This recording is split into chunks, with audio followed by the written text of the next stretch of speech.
दोस्तों जय श्री राम। मैं मनपाल आप सभी का हिंदू 3.0 पर स्वागत करता हूं। दोस्तों, दिल्ली लिकर पॉलिसी का जो सीएजी का रिपोर्ट वो सदन में पेश हो गया है। भारतीय जनता पार्टी की सरकार अभी हाल ही में दिल्ली में बनी है। वहां के मुख्यमंत्री श्रीमती रेखा गुप्ता जी को चुना गया है।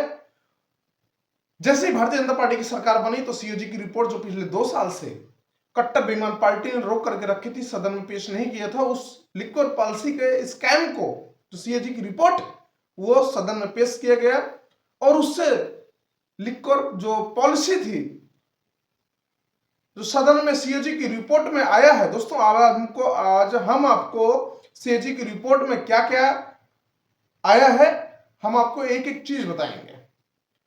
दोस्तों, सीएजी की रिपोर्ट में यह बताया गया है कि दिल्ली सरकार को 2002 करोड़ का जो नुकसान हुआ है इस लिक्विड से।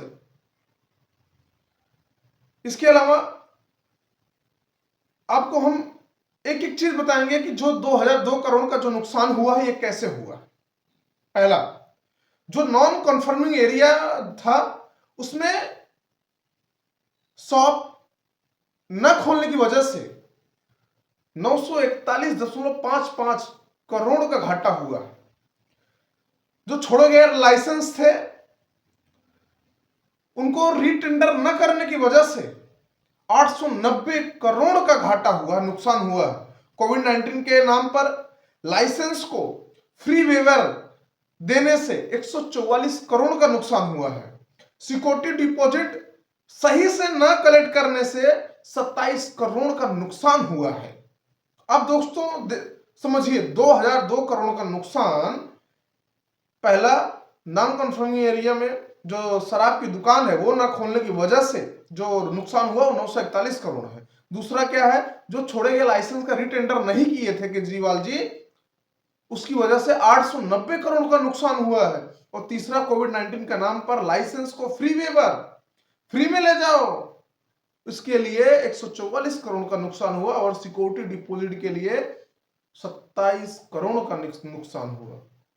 और बहुत सारी इस सीएजी की जो रिपोर्ट आई है लिक्विड पॉलिसी का, बहुत सारी चीजें का खुलासा हुआ। पहला, जो ये एक्साइज पॉलिसी थी, जो रूल नंबर 13 जो दिल्ली एक्साइज पॉलिसी को सही से लागू नहीं किया गया था, उस सीएजी रिपोर्ट में यह भी है। रिटेल एंड मैन्युफैक्चरिंग को दिलचस्पी को जो रिटेल और मैन्युफैक्चरिंग वाले हैं इनको होलसेल का लाइसेंस मिल गए और सरकार ने क्या कहा, क्वालिटी का जो चेक करने का जो लैब होता है उसको हम वेयर हाउस में बना रहे हैं। तो इससे कुछ बना ही नहीं है, केवल फायदा वेयर हाउस वाले को हुआ है और सरकार को इससे नुकसान हुआ। और आम आदमी पार्टी की सरकार ने इस लिक्विड पॉलिसी में अपने मनमानी बदलाव किया, जो चाहा वो बदला, जिससे भारी नुकसान हुआ। और इस रिपोर्ट में यह भी है कि लिक्विड का जो जोन है उसको चलाने के लिए 100 करोड़ के रुपए की जरूरत थी। कोई उसकी आर्थिक मदद नहीं की गई, आर्थिक जांच नहीं की गई।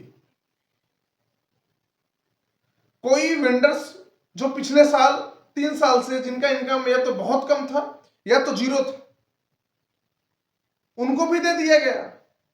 इससे प्रॉक्सी एंड पॉलिटिकली फेवरिज्म की संभावना बढ़ गई। लिक्विड पॉलिसी में यह भी कहा गया, पहले व्यक्ति को सिर्फ 2 शॉप की अनुमति थी, नई पॉलिसी से उनको 54 शॉप की लिमिट हुई। उससे एक आदमी पहले 2 शॉप चला सकता, लेकिन अभी 54 हो गई। न्यू पॉलिसी में 849 लिक्विड वेंडर बने और इससे मोनोपोली में कार्टेलाइजेशन को बढ़ावा मिला और बड़े फैसले कैबिनेट अप्रूवल के बिना ही बना लिए गए। कोई रूल एक्साइज डिपार्टमेंट ने जो रेसिडेंशियल एरिया था उनकी दुकानें खोलने की अनुमति दे दी।